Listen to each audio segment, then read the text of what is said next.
Hi guys, welcome back to our YouTube channel. So in this video, I'll be showing you on how to remove my AI on Snapchat.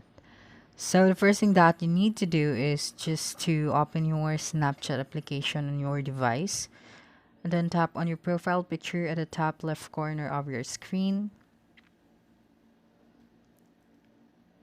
Okay, this one.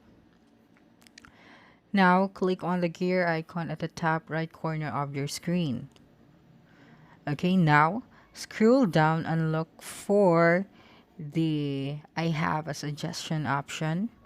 Then click on profile. Okay, now here you can type out your concern. Okay, just type out I want to remove my AI. Then right after that, you can choose any topic that you want to, because that will not going to matter. Okay, now you just have to add an attachment, so you can add any pictures. So like this here, I will just going to add this one. Then right after that, just click on submit.